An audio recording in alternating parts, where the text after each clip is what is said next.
need a few things, or at least that's what's worked for us before. Sitting in the 10th spot with a whole bunch of guys that may or may not be scared to race in front of me. For years, Justin Shearer, known as Big Chief, was the heart and soul of Street Outlaws, the top dog of the 405, the man who held the list. His passion for street racing turned an underground world into a TV sensation. But behind the roaring engines and flashing lights, whispers began.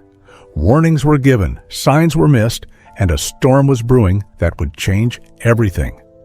We thought we knew him, but did we truly listen to the silent alarms ringing around Big Chief? The truth is more dramatic than any race, and it's a story we need to tell. From Kentucky kid to Oklahoma legend, every great story has a beginning, a single moment that sets everything into motion. For Justin Shearer, the man who would become known to millions as Big Chief, that spark ignited long before the television cameras arrived. He was born in Louisville, Kentucky in 1980, but his true racing journey began when his family moved to Oklahoma in 1992. Even as a young boy, barely 9 years old, Chief was already drawn to the thrilling, dangerous world of street racing. He would ride his bike to Old Route 66, a legendary stretch of road where powerful cars battled it out under the cover of night, watching with wide eyes as the engines roared and the tires screamed. This early fascination was the start of a deep, burning passion that would shape his entire life. The world of cars was different back then, Chief would recall. His parents drove cool cars, and those cars often got passed down through families. When he was in high school, the streets were filled with rear-wheel drive V8 muscle cars. You would see Fox body Mustangs, F-body Camaros, LT1 cars, and older Monte Carlo G bodies everywhere. This was the car culture he grew up in, a world where raw power and custom builds were the norm, not the exception. This environment helped build his understanding and love for fast cars. But it was a single, stinging loss that truly set him on his path to greatness. Chief remembered losing his very first race to a simple Chevy Beretta. He would later say that it was not even a fancy GT model, just a regular Beretta, and the kid driving it completely beat him. That defeat hit him hard, burning a vow deep into his mind. Right then and there, he promised himself that he would own a car that no Beretta could ever outrun. This moment of pure frustration and determination was the true starting line for his lifelong pursuit of speed. It was a powerful, almost obsessive drive born from a simple childhood defeat. As the years passed, Chief's skills and reputation grew. He became the central figure, the go-to guy for street racing in the Oklahoma City area. If anyone wanted to challenge for a spot on the famous list of the fastest street cars, they had to go through him. He was the gatekeeper, the one who organized the races, and the person who managed all the strong personalities and trash talk, much like a promoter at a wrestling match. Ruling the streets and the screen. The name The Crow became legendary in the world of street racing, a symbol of Big Chief's relentless pursuit of speed and his deep connection to the sport. The Crow was not just any car. It was an original 1970 Pontiac GTO, a machine that held a special place in Chief's heart. He often spoke about how special the car was to him, not just for its speed, but because of all the friends who worked on it, all the memories they made together, and all the important things that happened in his life because of that car. To make the Crow the fastest car on the planet, Chief spared no effort. It was a true beast, powered by a 482 cubic inch traditional Pontiac engine, boosted by two massive 94mm precision turbos. His close friend and business partner, Sean Murder Nova Ellington, even helped him get a special front end made, adding to the car's unique look and perfect performance. Chief's goal for the Crow was clear and ambitious. He wanted it to win thousands of races, to dominate every street it touched. In Oklahoma City, the ultimate goal for any street racer was to climb the list. This was more than just a ranking. It was a deeply held tradition, passed down through generations of OKC's underground racers, a symbol of who had the fastest cars in America. Only 10 drivers could hold a spot on this coveted list, and the competition to get on it and stay on it was incredibly tight and ruthless. Chief was the man who controlled this list, the race master who set the matchups and often held the #1 spot himself. He was the undisputed king of the streets. The raw, unfiltered world of OKC street racing, with its high stakes, intense rivalries, and larger-than-life characters, caught the attention of the Discovery Channel. This led to the creation of the hit show Street Outlaws. Big Chief, with his passion, his leadership, and his incredible car, became the face of the show. He was a central figure, helping to build the series from a small underground phenomenon into a primetime powerhouse that captivated millions. Fans tuned in every Monday night, eager to watch these drivers bet their money and their lives, all for the glory of ranking on the list. The Crow's rise to fame mirrored Chief's own journey. The car, built with so much personal history and effort, became a symbol of pure, unadulterated street racing. However, as the show grew in popularity, it brought with it new pressures and demands. For Big Chief, a night in November 2015 brought those dangers into terrifying focus. It was a fateful evening, with cameras rolling for an upcoming episode of Street Outlaws, when Chief was involved in a horrific high-speed crash. He was racing against Brian Davis, also known as Chucky, a fellow racer known for his skill.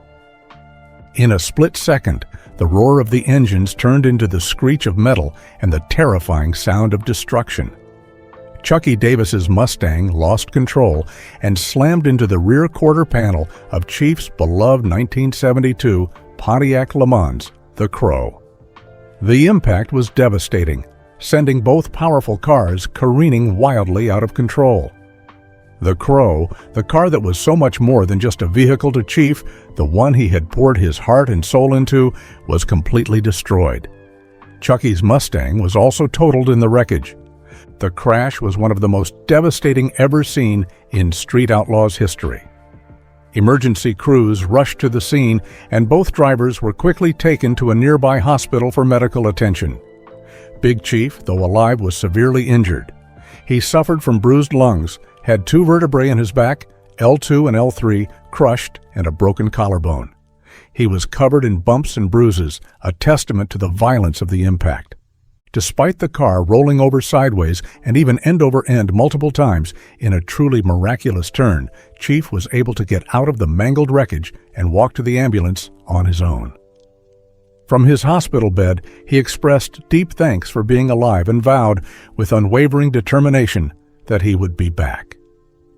What makes this crash even more impactful is that it was a warning that had been given years before.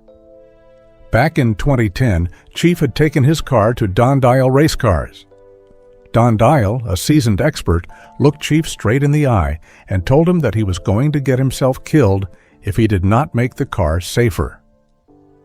Chief admitted at the time that he could not afford the necessary safety upgrades, but Don insisted, telling him that making the car safe was the most important thing, no matter the cost. This was a clear, direct warning, one that Chief heard but perhaps could not fully act on at the time due to financial pressures or the sheer thrill of the dangerous sport. Personal life and public scrutiny.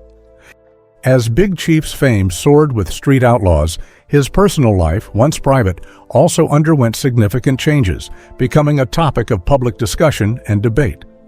For many years, Chief was married to Alicia Shearer, and together they had 2 children, Corbin and Corville.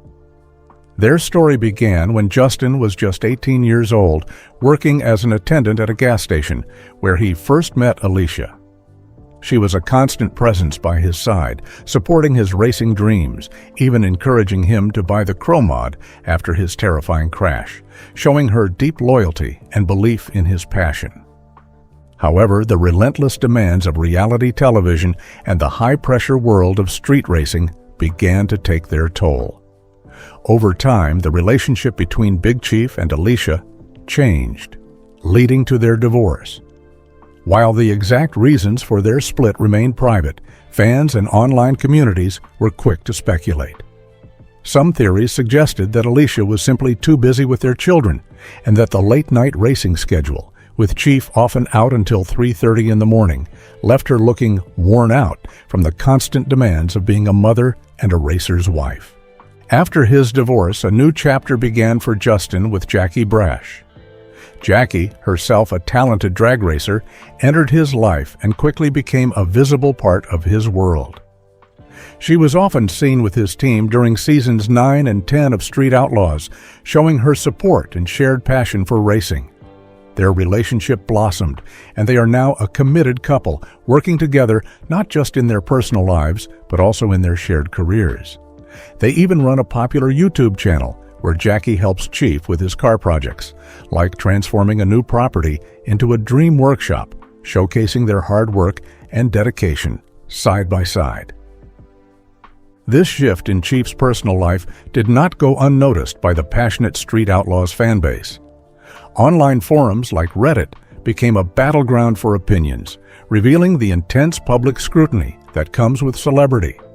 Some fans expressed strong negative views, suggesting that Jackie might be a negative influence on Chief and that his loyalty to the close-knit 405 crew seemed to be eroding since she became a constant presence.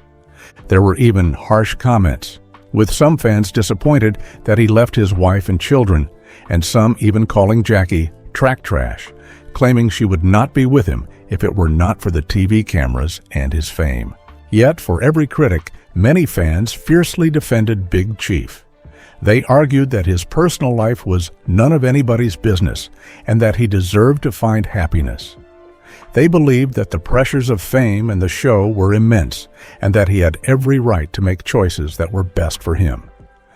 The Oklahoma City 405 crew was famous for its tight bond, a group of racers who were like family, always pushing each other to be better. But even within this brotherhood, the fierce desire to be number one on the list created intense rivalries and, at times, deep rifts. Big Chief, as the race master and often the top dog, was frequently at the very center of these tensions, navigating friendships and competition with a heavy hand. One of Chief's most enduring and dramatic rivalries was with Daddy Dave. Their races were legendary, often filled with explosive moments and heated arguments. In one memorable instance, Chief felt tricked by Daddy Dave. Dave had claimed his car was broke, leading Chief to believe he had an advantage. But when they lined up, Chief realized Dave was already ready to go, having tricked him. Chief later said he felt scared because he thought Dave was being honorable, only to find out he was full of it. There were also arguments over the starting lights and accusations of cheating, showing the high stakes and raw emotions involved in their battles. Another major storyline that captivated fans was Chief's ongoing clash with Kai Kelly from New Orleans. These two titans of street racing had dramatic confrontations that pushed both their cars and their skills to the absolute limit. Chief had some incredible victories against Kai, like the time he beat him on the No Prep Kings track, winning a huge $40,000 prize and proving he could take on the very best in the country. But there were also times when Chief faced humiliation, like when a disastrous start cost him a race against Kai Kelly, leaving him stunned. These battles were not just about money or bragging rights. They were about proving who was truly the fastest, adding layers of drama to every race. Even within the tight circle of the 405, tensions could flare, leading to fiery arguments. Chief and Ryan Martin, another top racer, had their share of disagreements. One notable clash happened in California, where Chief sided with rivals after some questionable race starts, causing friction within the 405 team. Some fans and even teammates began to feel that Chief was becoming out for himself, and there were claims that he would hide in his trailer while the rest of the 405 crew was helping each other out. These moments chipped away at the image of a unified team. The rivalry with Doc also led to one of the most controversial races in Street Outlaws history. Their clashes were explosive, marked by disputed starts and heated arguments over rules and fairness. Over the years, the once unbreakable bond of the 405 crew seemed to change. Chief and his longtime friend and business partner, Sean Murder Nova Ellington, who had built incredible street rods together for almost 9 years at Midwest Street Cars, eventually went their separate ways in business. This separation was a significant crack in the foundation of the 405. Fans also noticed that Chief was not bringing the same energy to the shows, almost as if his passion had become a chore, a job, rather than a pure love for racing. There were even claims that Chief had said he did not care about the 405 anymore and did not stay to help the team, making himself an outcast from the group. Why he walked away. After a decade of being the undisputed king of Street Outlaws, Justin Big Chief Shearer made a decision that stunned fans. He suddenly vanished from the show. It was not a sudden spur-of-the-moment choice, but rather the result of unhappiness that had been building for years. Over time, Chief's passion for the show felt less like a joy and more like a chore, and he was no longer bringing the same fiery energy to the races. The main reason for his departure was a deep and growing disagreement with the rules and decisions made by the production company behind Street Outlaws. Chief felt trapped, constantly expected to defend bullshit competition rules and decisions that he and many other racers had no part in creating and simply did not agree with. He believed these rules were changing the very nature of street racing, turning it into something it was not. A major point of conflict was the race your way in policy. This rule allowed winners from certain preseason races to join the Main Street Outlaws show. Chief felt this was deeply unfair, especially when he saw that a disproportionate number of racers from Street Outlaws Memphis were being chosen, while many other talented racers were left out, even those from the 405 crew who could have easily beaten the Memphis drivers. He tried to suggest changes to improve the America's List format, but the production team simply shut him down, refusing to even discuss his ideas. This refusal to listen to the racers, the very people who made the show what it was a bitter pill for Chief to swallow. Chief made it very clear that he no longer wanted to work in television at all. He saw the industry as a super quick money grab, driven by the fact that fewer people were watching TV and networks were making less money. For him, it was about more than just a paycheck. He simply wanted to race, to goof off with his hot rods, and to create fun, interesting content on his own terms, building a brand he could truly be proud of. He was not willing to compromise his core beliefs about racing or his integrity just for fame and television appearances. His final exit was not caused by one single event, but rather a culmination of things that had been building over several years. The tension reached a breaking point when he even walked out on the opening night of filming for America's List. This happened after the production team stacked the field with Memphis racers and refused to even consider his ideas for changing the rules. This principled stand, where he chose his integrity and his true passion for racing over the demands of a TV show, led to his permanent departure from Street Outlaws. This was the ultimate warning that many had sensed. The raw, authentic spirit of street racing was being swallowed by the commercial demands of reality television. Big Chief's new chapter. Walking away from the massive spotlight of Street Outlaws did not mean Big Chief stopped racing. Instead, it allowed him to rebuild his world exactly how he wanted it, focusing entirely on his pure love for racing, free from the demands of television. He proved that his passion was stronger than any TV contract. His legendary car, the Crow, which had been so badly damaged in the crash, was lovingly restored in his private garage. Chief is still out there, tirelessly tuning the Crow, making it faster, and continuing to race, proving that the spirit of the car and the man behind the wheel remains unbroken. Chief has also launched exciting new ventures, showing his ongoing dedication to the racing community.